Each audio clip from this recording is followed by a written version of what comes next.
உங்கள் போர்ட்ஃபோலியோவில் இருக்கக்கூடிய இன்வெஸ்ட்மெண்ட் சரியாக இருக்கா, புதுசாக என்ன வாங்கலாம், இது வரைக்கும் நீங்கள் பண்ண முதலீடுகளை எப்படி இன்னும் ஒரு பெட்டர் வேல செலுத்தலாம், அடுத்தது என்ன செய்யலாம், இப்போ இருக்கிற இன்வெஸ்ட்மெண்ட்டை எப்படி அடுத்த கட்டத்துக்கு கொண்டு போகலாம், இப்படி பல கேள்விகள் உங்கள் மைண்டில் வரும். அந்த கேள்விகளுக்கு நான் விடையை தருகிறேன். AMA என்ற இந்த ஒரு வசதி மூலமாக இந்த ஃபார்மை ஃபில் பண்ணுங்க, இந்த நம்பரில் வாங்க, உங்கள் கேள்விகளை கேளுங்க, நாம் பேசுவோம். சார், ஒரு கிரிட்டிசிசம் இருக்குது சார். அந்த கிரிட்டிசிசம் நான் இப்போ உங்கள் முன்னாடி வைக்க போகிறேன். அது தமிழ்நாட்டில் ரொம்ப அதிகமாக இருக்குது. அது என்னென்னா, மியூச்சுவல் ஃபண்டில் தப்பு நடந்திருக்கு, இந்த தப்பு நடந்திருக்கு, அந்த தப்பு நடந்திருக்குன்னு பேசப்படுவது. இப்போ மியூச்சுவல் ஃபண்டில் தப்பே நடக்காது அப்படிங்கிறது ஒரு வாதமாக இருக்க முடியாது. இன்வெஸ்ட்மெண்ட் டெசிஷன் மேக்கிங்கில் நீங்கள் 10 டெசிஷன் எடுத்தால் 2 3 தவறு ஆகலாம், தப்பாகலாம். ஆனால் மியூச்சுவல் ஃபண்டில் தப்பு நடந்திருக்கு அப்படின்னு சொல்கிறது என்ன ஒரு இம்பேக்டை ஏற்படுத்தியிருக்குன்னா, மியூச்சுவல் ஃபண்டே தப்பு அப்படின்ற அளவில் ஒரு இம்பேக்டை ஏற்படுத்தியிருக்கு. அதை பற்றி நீங்கள் என்ன நினைக்கிறீங்க? நான் அந்த தவறுகளை ஸ்பெசிஃபிக்காக சில தவறுகளை நான் உங்களுக்கு எடுத்து சொல்கிறேன். ஃபஸ்ட்டு மிஸ்டேக் வந்து அனில் அம்பானியினுடைய காலத்தில் ரிலையன்ஸ் மியூச்சுவல் ஃபண்ட் இன்னைக்கு நிப்பான்னு இருக்கிறது, அவங்க வந்து எஸ் பேங்கோட சேர்ந்து இந்த Yes Bank, Anil Ambani, DHFL இது 3க்கு நடுவில் இருந்த டிரான்சாக்ஷனில் நடுவில் மியூச்சுவல் ஃபண்டு ஒரு பிளேயராக இருந்தது அப்படிங்கிற அந்த ஒரு அக்யூசேஷன். ரெண்டாவது அக்யூசேஷன், ஃப்ராங்க்லின் டெம்பிள்டன் டெட், இன்வெஸ்டருடைய பணத்தில் கடன் கொடுத்து வச்சிருந்தா அந்த பணம் திடீர்னு அவனால் திருப்பி கொடுக்க முடியல. அதனால ஃப்ராங்க்லின் டெம்பிள்டன் இன்வெஸ்டர்ஸ்க்கு பணத்தை உடனடியாக கொடுக்க முடியல. ஏன்னா அவங்க தப்பு பண்ணிட்டாங்க, அவங்க செஞ்சது தப்பாக என்ன நடந்ததுங்கிற அது ரெண்டாவது பாயிண்ட். ஸோ ஃப்ராங்க்லின் டெம்பிள்டன் சொன்னேன், அனில் அம்பானி சொன்னேன். மூணாவது பாயிண்ட் வந்து, ஒரு இன்ஸ்டிடியூஷன் ஒரு பர்டிகுலர் குரூப்போட ஸ்டாக்ஸில் இன்வெஸ்ட் பண்ணுது அல்லது ஒரு பர்டிகுலர் தீமில் இன்வெஸ்ட் பண்ணுது. உதாரணத்துக்கு LIC அதானி குரூப்பில் இன்வெஸ்ட் பண்ணியிருக்கு அப்படிங்கிறத வச்சுக்கலாம். அதே ஆர்கியூமெண்ட்டில் 2-3 மியூச்சுவல் ஃபண்ட்ஸ், ஓகே, அவங்களாம் ரொம்ப எக்ஸ்பென்சிவ் காஸ்ட்லி குவாலிட்டி கம்பெனிஸில் இன்வெஸ்ட் பண்ணியிருக்காங்க. ஒரு பக்கம் LIC செஞ்சது தப்பு அப்படின்னு ஒரு வாதம் இருக்குது, இன்னொரு பக்கம் இன்னொருத்தர் செஞ்சது தப்பு இல்லை அப்படின்ற ஒரு ஆர்கியூமெண்ட் இருக்குது. ஸோ இப்படி ஒரே விஷயத்துக்கு நம்ம மல்டிபிள் ஜட்ஜ்மெண்ட்ஸை ஃபார்ம் பண்ணுறோம். எல்லா மியூச்சுவல் ஃபண்ட்லேயும் ஒரு இன்வெஸ்ட்மெண்ட் மிஸ்டேக் வரத்தான் செய்யும். உதாரணத்துக்கு மன்பசந்தை எத்தனையோ பேர் வாங்கினாங்க, எத்தனையோ பேர் சத்தியம் கம்ப்யூட்டரை வச்சுருந்தாங்க, அந்த ப்ராப்ளம் வந்து அன்னைக்கு. அதே போல் அனில் அம்பானி குரூப் ஸ்டாக்ஸ் 2008 கிட்டத்தட்ட எல்லா மியூச்சுவல் ஃபண்ட்லேயும் இருக்குது. இன்னைக்கு அதானியுடைய இஷ்யூவில் ஒரு மியூச்சுவல் ஃபண்ட் கூட சப்ஸ்கிரைப் பண்ணல, ஒருத்தர் கூட சப்ஸ்கிரைப் பண்ணல. ஒன்லி இன்சூரன்ஸ், வேறு ஏதோ சில பிளேயர்ஸ் தான் பண்ணுறாங்க, ஃபாரின் பிளேயர்ஸ் தான் வந்திருக்காங்க. ஒரு டொமஸ்டிக் ஃபண்டு கூட இன்னைக்கு வரல. ஆனால் 2008 அனில் அம்பானியோட ஆர் பவர் இஷ்யூவில் அத்தனை பேரும் சப்ஸ்கிரைப் பண்ணியிருந்தாங்க, which in my opinion was poor judgement. I don't say they are doing to create a loss, but a poor judgement.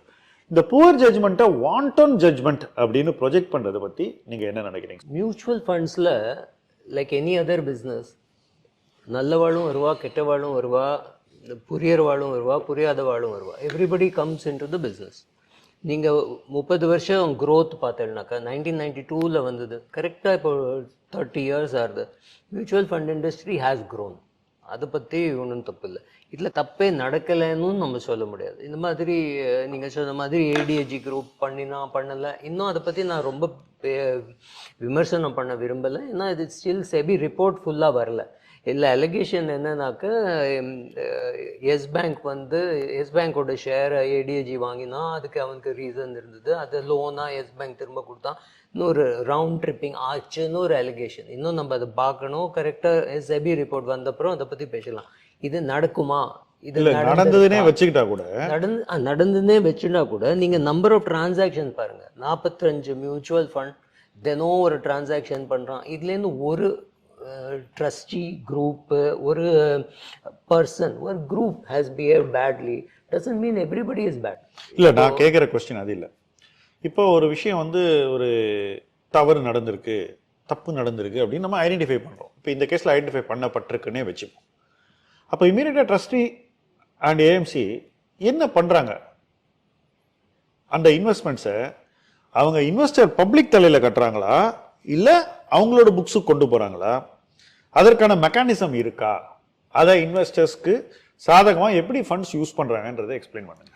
So typically இந்த மாதிரி ஏதாவது ஒரு தப்பு நடந்துட்டாக்க I am sure SEBI will levy a fine on the promoter who is the or personally even on the trustees and the promoter mutual fund and say இவ்வளோ பணம் individuals ஓடுது போயிருக்கு, அதை வந்து you have to make good. If you remember Shyam long back, HDFC had a similar problem. Insider trading னு ஒன்று வந்தது, amount was small, managing டைரக்டரையும் செப்பரேட்டாக ஃபைன் பண்ணினா அண்ட் எல்லா ஃபண்ட் ஹோல்டர்ஸ்க்கும் ஏதோ கொஞ்சம் ரூபாய் திரும்ப வந்தது. ஸோ இதில் வந்து ஒரு 10 கோடி நஷ்டமாச்சு வச்சுக்கோங்க. நிச்சயமாக இதை வந்து AMCலேருந்து கட்ட வைப்பான். ட்ரஸ்டீஸில் ஃபைன் பண்ணலாம், MDயை ஃபைன் பண்ணலாம், போர்டை ஃபைன் பண்ணலாம். ஏன்னா ஒரு சூப்பர்வைசருங்கிற வேலை SEBI பண்ணுறது. ஆனால் SEBI என்னால் எல்லாம் பண்ண முடியாதுன்னு ஒரு ட்ரஸ்டியை வச்சுருக்கான், ஒரு போர்ட் ஆஃப் டைரக்டர்ஸ் வச்சுருக்கான், ஒரு கம்ப்ளைன்ஸ் ஆஃபீஸர் வச்சுருக்கான். நீங்களாம் என்ன பண்ணியிருந்தீங்க, தூங்கிட்டு இருந்தீங்களா கேட்க போகிறான், ஃபைன் லெவி பண்ண போகிறான், எல்லா இண்டிவிஜுவல்ஸும் காம்பன்சேட் பண்ண போகிறான். எல்லா ஃப்ராடுமே வெளியில் வருமா தெரியாது, நிறைய ஃப்ராடு நடக்கிறதா தெரியாது. ஆனால் இண்டஸ்ட்ரி க்ரோத்தை பார்த்தாக்க இவ்வளோ நல்ல ரிட்டர்ன்ஸ் ஃப்ராடுக்கு அப்புறமும் இவ்வளோ நல்ல ரிட்டர்ன்ஸ் கொடுக்க முடியுமா அது தெரியாது. ஸோ வந்து ஹிந்தியில் ஒரு சேயிங் உண்டு, ஆட்டே மே நமக் நமக் மே ஆட்டா. நம்ம வந்து ரொட்டி பண்ணுறதுக்கு இவ்வளோ மாவு எடுத்துக்கிறோம், அதில் கொஞ்சம் உப்பு போடணும். நம்ம ஆட்டாவில் உப்பு போடுறோமா இல்லை உப்பில் ஆட்டா போடுறோமாங்கிறதுக்கு தான் கேள்வி. மியூச்சுவல் ஃபண்ட் இண்டஸ்ட்ரியை பொறுத்தவரை ஐ திங்க் ஆட்டாவில் கொஞ்சம் உப்பு இருக்குது, இல்லைன்னு இல்லை. ஆனால் 99% க்ளீனாக இருக்கிறத நீங்கள் அந்த 1% எடுத்து எக்ஸாஜரேட் பண்ணி அதை பற்றி டாம்னு அடித்து எல்லாரையும் பயப்படுத்தக்கூடாது. ஏன்னா ஏன் பயப்படுத்துறாங்க பீப்புள், ஏன் இதை பண்றாங்க? அதுலேயே எனக்கு கொஞ்சம் வெஸ்டட் இன்ட்ரெஸ்ட் தோணுறது. ஏன்னா இதை பற்றி டாம் அடிக்கிறவன் வாட் இஸ் த சாய்ஸ்? நிஜமாவே ஒரு சின்ன ஊரில் இருக்கிற ஒருத்தனுக்கு என்னெல்லாம் சாய்ஸ் இருக்குது? அவன் போய் ஏதாவது ஒரு சிட் ஃபண்டில் போடலாம், இல்லாட்டா எவனாவது அந்த மாதம் 10% வட்டி தரேன் அந்த மாதிரி ஒரு பிளேடு கம்பெனியில் கொண்டு வைக்கலாம், இல்லாட்டா பேங்க்கில் வைக்கலாம், இல்லாட்டா மியூச்சுவல் ஃபண்டில் வைக்கலாம். நீங்கள் பார்த்தேன்னாக்கா safest maybe bank, but safety with க்ரோத்னாக்கா மியூச்சுவல் ஃபண்டுக்கு வந்து ஆகணும். With liquidity and profitability. ஏன்னா பேங்க்கில் 4%, 5%, 7% கிடைக்கும், இங்கே வந்து 10%, 11% கிடைக்கிறதுக்கு வாய்ப்பு இருக்குது. அண்ட் நிறைய பேர் வரா, தே ஆர் மேக்கிங் மணி. இதில் சும்மா இந்த நெகட்டிவ் ஒன்று எடுத்துட்டு அடித்து ஓ இதனால ப்ராப்ளம் செத்த பாம்பே அடித்து, அதுக்கு ரெகுலேட்டர் இருக்கான், அவன் தன் வேலையை பண்ணுறான். சும்மா ஒரு ஃபண்ட் எடுத்துட்டு அதை நாசம் பண்ணி there is no point in talking about it. அதே மாதிரி நீங்கள் சொன்ன மாதிரி டெம்பிள்டன் வந்து ஒரு 100 பேருக்கு கடன் கொடுத்துருந்தது. என்ன சொன்னான்னா, இப்போ என்கிட்ட லிக்விடிட்டி இல்லை, எல்லாத்தையும் கலெக்ட் பண்ணி தரேன். எல்லா பணத்தையும் கலெக்ட் பண்ணியாச்சு, அவன் கொடுத்தாச்சு. அவன் கொடுக்கறதுக்கு டிலே பண்ணியிருந்ததும் ஏதோ கொஞ்சம் இன்வெஸ்டர் கோர்ட்டுக்கு போய் 6 மாதம் 8 மாதம் டிலே பண்ணியிருக்காட்டாக்க இது சுருக்க கூட முடிஞ்சிருக்கலாம். இன்வெஸ்டர்ஸ் கோர்ட்டுக்கு போனால் அது டெஃபினெட்லி அதனால தாமதம் ஆச்சு. ஆனால் போனவங்க என்னன்னா, நான் போனேன். அது மாத்திரம் இல்லை, மீடியா வந்து இந்த மாதிரி ஒரு ஈவெண்ட் ஆனதுக்கு அதை பற்றி ஆலோசனை பண்ணி அதை பற்றி எழுதி அதை பற்றி அவ்வளோ ஒன்றும் நடக்கலை. எல்லா பணமும் திரும்ப வந்தாச்சு. இல்லை, அதில் நான் ஒரு விஷயம் பார்த்தேன். அந்த வாய்ப்பை யூஸ் பண்ணி இப்போ அவங்களோட போட்டி போடுற மற்ற நிறுவனங்கள் இருக்குல்ல, அவங்க வந்து நிறையவே இந்த இஷ்யூவை ப்ளோ அப் பண்ணாங்க. ஆக்சுவலாக ப்ளோ அப் பண்ணது வந்து மியூச்சுவல் ஃபண்ட் இண்டஸ்ட்ரிக்கே அதில் ஒரு பங்கு இருக்குது, டெம்பிள்டனை பொறுத்த மட்டும். மீடியாவும் நிறையவே இதை பற்றி பேசினாங்க. சில பேருக்கு வந்து காலம்ஸ் கொடுத்தாங்க இதை பற்றி எழுதுறதுக்கு. இதெல்லாம் எழுதப்பட்டது பணமே வராதுங்கிற மாதிரி தான் எழுதியிருந்தாங்க. மீடியாவும் கோர்ட்டுக்கு போனவங்களுடைய பக்கம் நின்றது, அவங்களுக்கு சப்போர்ட்டாக எழுதினாங்க. ஆனால் இது எல்லாமே ரிசால்வ் ஆனதுக்கப்புறம் ஒருத்தர் கூட அந்த ஆர்டிக்கல் எழுதி இந்த ப்ராப்ளம் சால்வ் ஆயிருக்குன்னு எங்கேயுமே எழுதலை. யாருமே வந்து இன்வெஸ்டருக்கு பணம் திரும்பி வந்தது வந்து ஒரு நியாயமான ஒரு நிகழ்வு, இது நடந்திருக்குன்னு பப்ளிக்கே தெரிவிக்கல. ஸோ அந்த இடத்துல மீடியா ரெஸ்பான்சிபிலிட்டியை ஃபுல்ஃபில்லே பண்ணலை.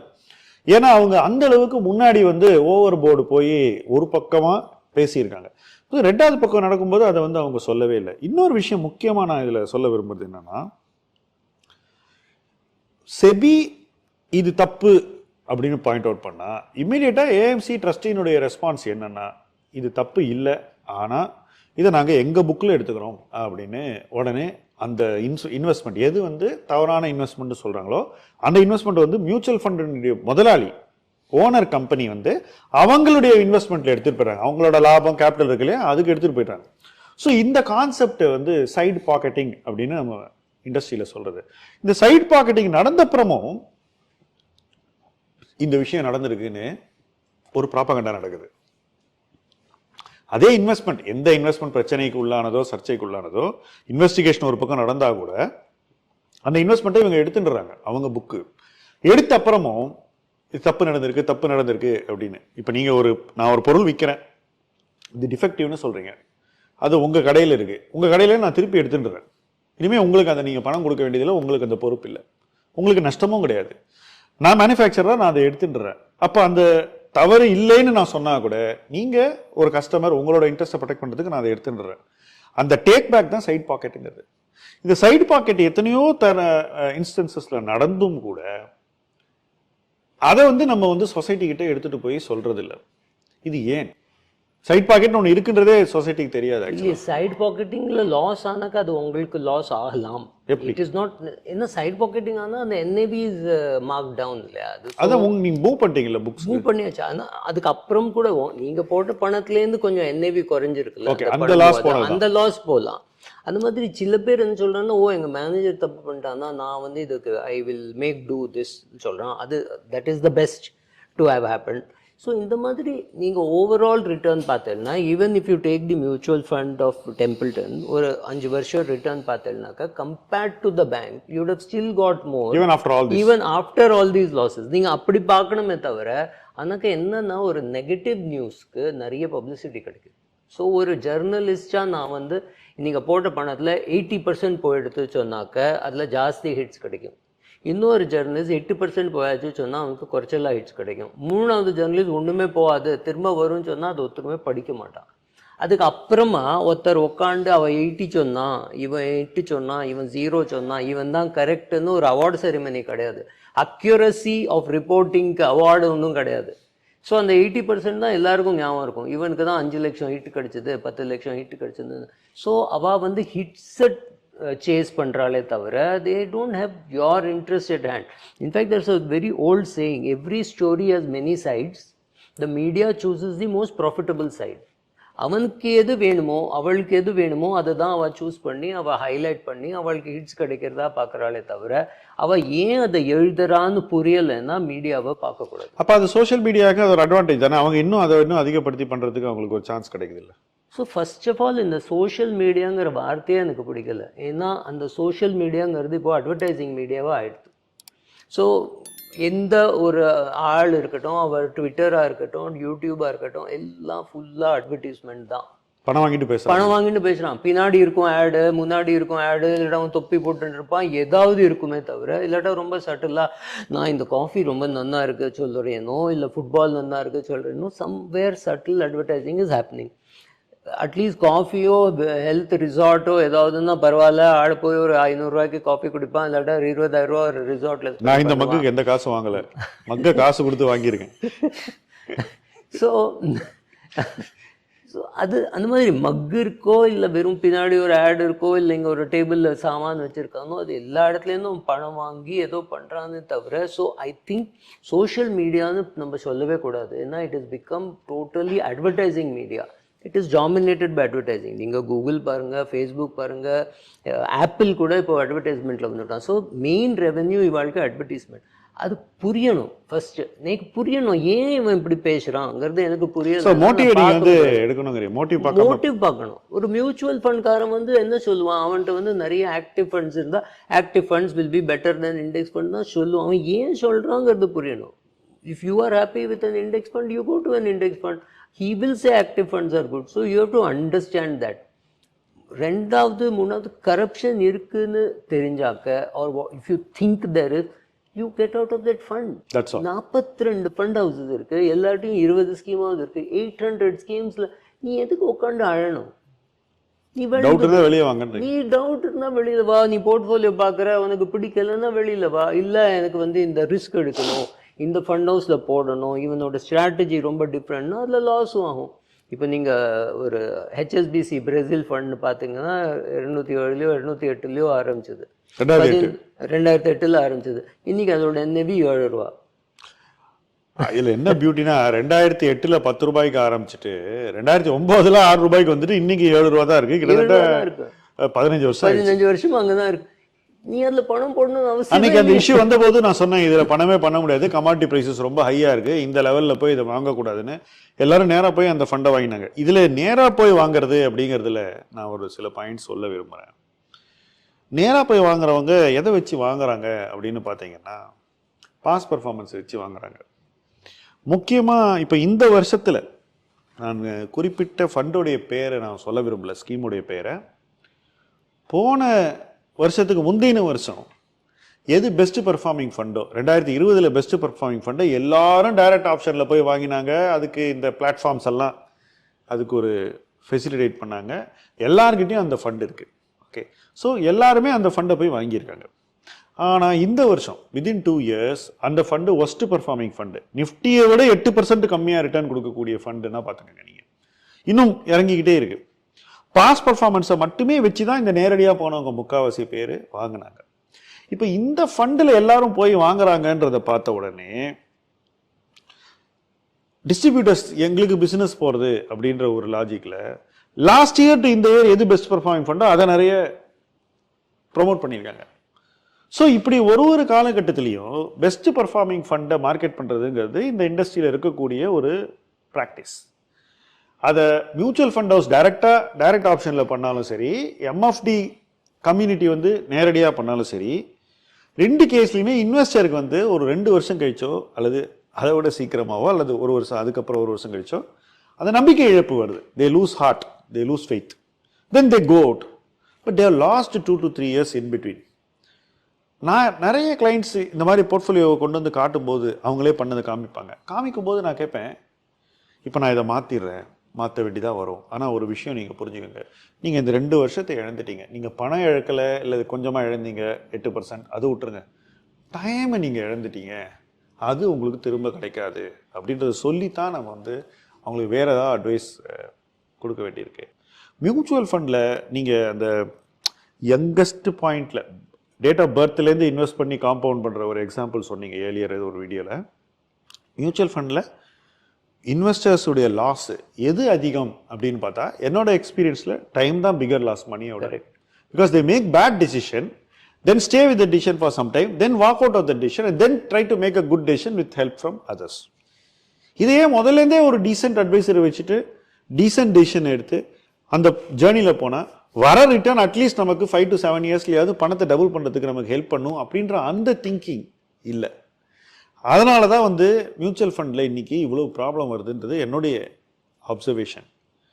ஒரு பாயிண்ட்லையும் நீங்கள் பார்த்தீங்கன்னா இந்த ஹையஸ்ட் பர்ஃபார்மரை சேஸ் பண்ணித்தான் இண்டிவிஜுவல் இன்வெஸ்டர், ரீட்டைல் இன்வெஸ்டர் பிரச்சனைக்கு ஆளாகியிருக்கான். ஏன்னா ஹையஸ்ட் ரிட்டர்ன் வர நேரத்தில் எது லோயஸ்ட் ரிட்டர்ன் கொடுக்குதோ அதுதான் ஃபியூச்சரில் பெஸ்ட் ரிட்டர்ன் வரப்போகிற ஃபண்டாக இருக்குது. ஆல்பாசிபிள் கிட்டத்தட்ட அப்படிதான். ஆனால் அதை வந்து பார்க்கவே கூடாதுன்னு அவங்க மைண்டில் வந்து ரொம்ப ஆழமாக பதிஞ்சிருக்கு. ஸோ இதனால் மியூச்சுவல் ஃபண்டில் people don't make money. When they don't make money in mutual fund, the odds of their going to direct equity and making money with the same mindset, in my view, is not high. It's a little iffy. In your opinion, have you seen people move from direct investing to mutual fund and found it peaceful? What kind of people moved? Yes. எனக்கு தெரிஞ்ச என் friends நிறைய பேர் இருக்கா who thought that they could do direct investing. Direct இன்வெஸ்டிங்கில் இவாளுக்கு இன்னொரு என்ன அட்வான்டேஜோ டிஸ்அட்வான்டேஜோனா they don't calculate the returns. நீ எந்த ஃபண்டில் பணம் போட்டிருக்க? நான் நெஸ்ட்லேயில் பணம் போட்டிருக்கேன். நெஸ்ட்லேயில் லாஸ்ட் இயர் எவ்வளோ ரிட்டர்ன் வந்தது? நெஸ்ட்லேலாம் 24% ரிட்டர்ன் வரும் இல்லையா? எதை வச்சு சொல்கிறாங்க? ஒன்றுமே இல்லை, ஏதோ யூடியூப் வீடியோ ஏதோ பார்த்துருக்கான், என்ன பெஸ்ட் ஷேர் டு பைன்னு போய் கூகுளில் தேடுறான், இல்லை ஏஷியன் பெயிண்ட்ஸ், நெஸ்ட்லே, HDFC பேங்க்னா போய் ஏதோ வாங்கிடுறான்.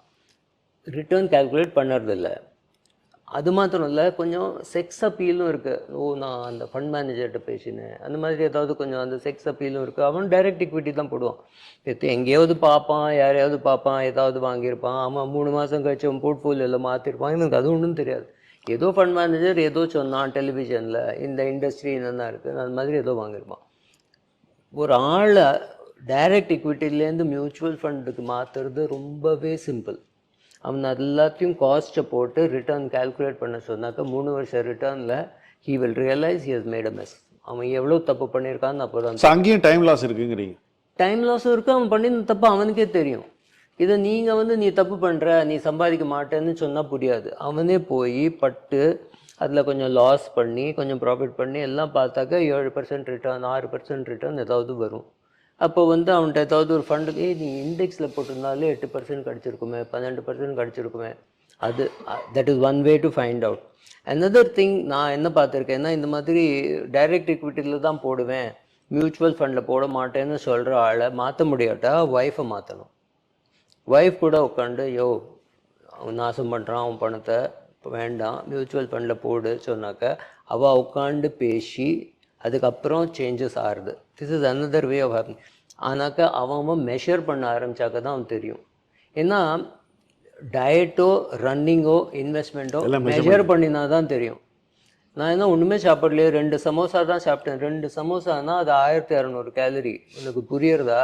1200 கேலரி பர்ன் பண்ணுறதுக்கு ஒரு ஃபுல் மேரத்தான் ரன் பண்ணணும். 21 கிலோமீட்டர் எவனாவது ஓடுவேன். சரி வாடா 21 கிலோமீட்டர் ஓடலாம், பைத்தியமா முழையாதுமா. சமோசா சாப்பிடுனா 2 மெஷர் பண்ணுறது இல்லை. நீ வந்து சாப்பாட்டை, எக்ஸசைஸை, இன்வெஸ்ட்மெண்ட்டை மெஷர் பண்ணிக்க ஆரம்பிச்சாக்க measurement is important. If I measure myself and I compare myself to Naren or Prashant or any of those people, I realize how weak I am. நான் கிரிக்கெட் விளையாடினான்னு தெரியும் நான் கோலியோட கம்பேர் பண்ணிக்க முடியுமா? இங்கே ஆசை அவனுக்கு நேராக கோலியோட கம்பேரிசன். நீ சாட்டர்டே மார்னிங் 1 hour விளையாடுற, அவன் தினம் 8 மணி நேரம் ப்ராக்டிஸ் பண்ணுறான், அவனுக்கும் டிஃப்ரென்ஸ் இருக்குமா இருக்காதா?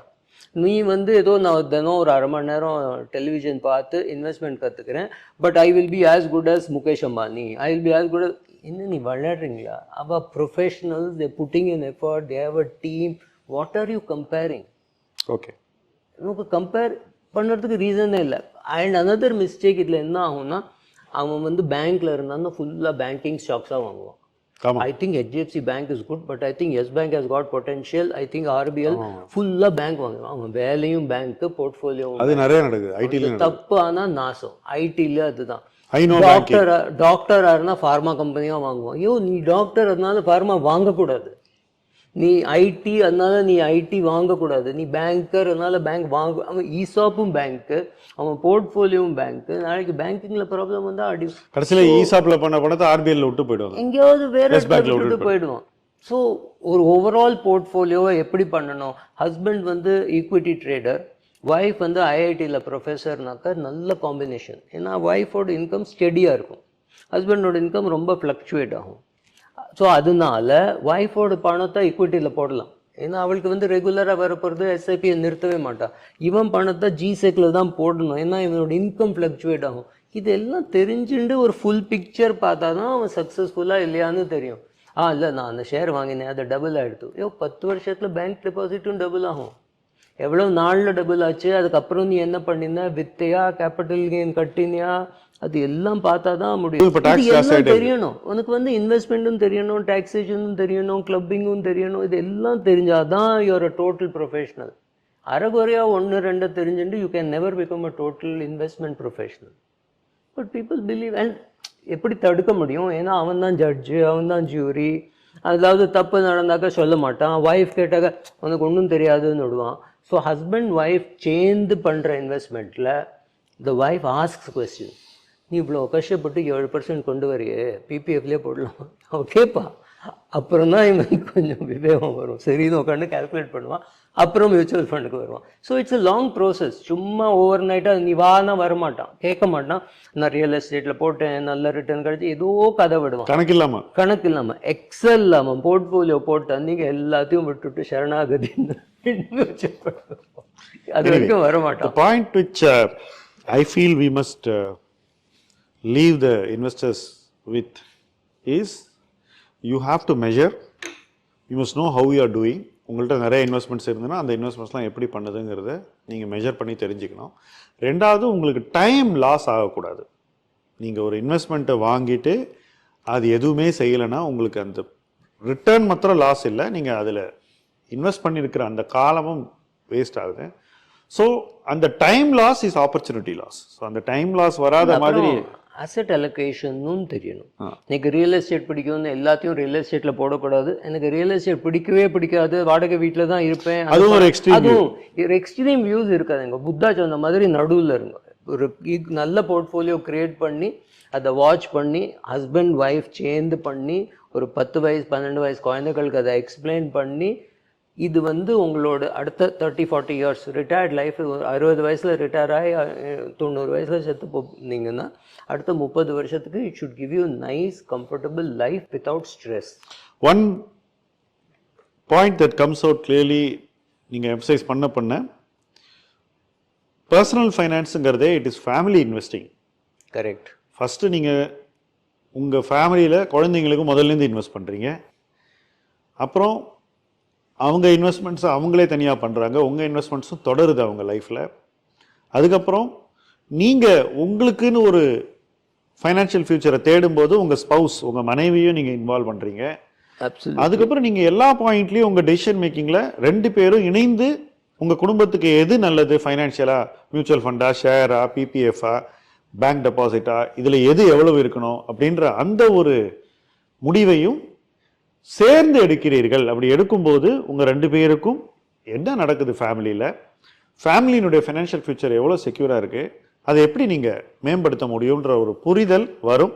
அப்படிப்பட்ட குடும்பங்கள் வளரும், அப்படிப்பட்ட நபர்களுடைய பர்சனல் ஃபைனான்ஸ் வெற்றி அடையும். ஆன் தட் நோட் இந்த வீடியோ நம்ம எண்ட் பண்ணுறோம். Thank you Subra for this wonderful conversation on personal finance. உரையாடலில் மீண்டும் உங்களை சந்திப்போம். நன்றி. தேங்க்யூ.